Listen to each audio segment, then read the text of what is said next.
तो हम अपने फर्स्ट प्रॉब्लम की तरफ चलते हैं जो है मनी के रिलेटेड है। इसमें क्या बताया गया है कि in an envelope there are some 5 rupees and some 10 rupees notes. Total amount of these notes together is 350 rupees. Number of 5 rupees notes are less by 10 then twice the number of 10 rupees note.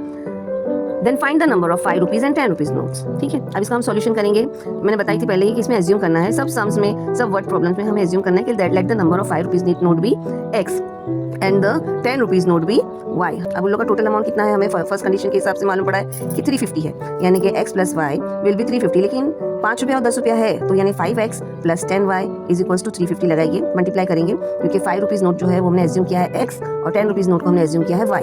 ये हमारा statement हो गया 1, ये equation 1 हो गया हमारा। अब हम चलते हैं हमारे दूसरी कंडीशन की तरफ। एक सम में 2 कंडीशन दी गई है, जितने भी सम मैं आपको कराऊंगी इधर वो सम्स में 2 कंडीशन दी गई है। तो ये कंडीशन से हम एक स्टेटमेंट ढूंढेंगे, एक इक्वेशन लिखेंगे। अब दूसरी कंडीशन से हम दूसरा स्टेटमेंट लिखेंगे शायद से। तो यहाँ पर दूसरा कंडीशन हमारा क्या दिया गया है कि number of 5 rupees notes are less by 10। फिर हम 2y वो साइड ले लेंगे और x minus 2y is equals to minus 10। ये हमारा हो गया इक्वेशन 2।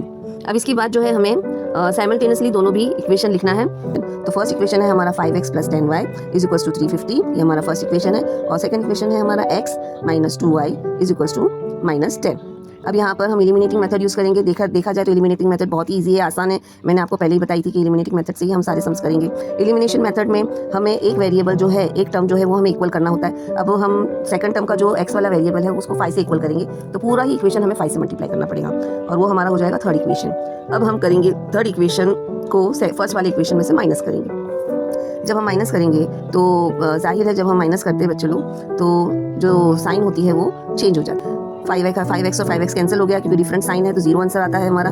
10y 20y हो गया और इसके बाद हो गया हमारा आंसर आया 400। तो y is equals to 400 upon 20। 0 cut कर दिए, 2 1 2 20 तो y का वैल्यू हमने फाइंड आउट कर लिया कि 20 है। तो number of the 10 rupees note is 20। अब हमें 10 रुपीज नोट का नंबर मालूम पड़ गया कि 20 नोट है 10 रुपए की। ठीक है, ये हमारा आधा आंसर कंप्लीट हो गया।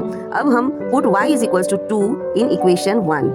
अब हम y की वैल्यू जो है 20 की वो हम इक्वेशन 1 में लगा देंगे। इक्वेशन हम 1 हमारा है 5x plus 10y is equals to 350। 5x plus 10 into 20, तो 10 20 से 200 हो गया इज इक्वल्स टू 350। 5x अब 200 वो साइड चला जाएगा तो माइनस हो जाएगा ना बच्चों। अब x की वैल्यू हम फाइंड आउट करेंगे। 350 में से 200 गया तो 150 बचता है। ठीक है, और फिर अब x की वैल्यू फाइंड आउट करेंगे। 150 divide by 5, 5 3 15, 0, x is equals to 30। अब हमें ये x की वैल्यू फाइंड आउट हुई। x की वैल्यू जो है हमारा x जो हमने कहाँ पर एज्यूम किया था 5 रुपीज नोट्स में, तो हमारी x की जो है वैल्यू फाइंड आउट हो गई इज 30। ठीक है, ये हमारा फर्स्ट सम कंप्लीट हो गया बच्चों। देखा आपने कितना आसान तरीके से मैंने आपको समझाई हूँ। Mathopedia.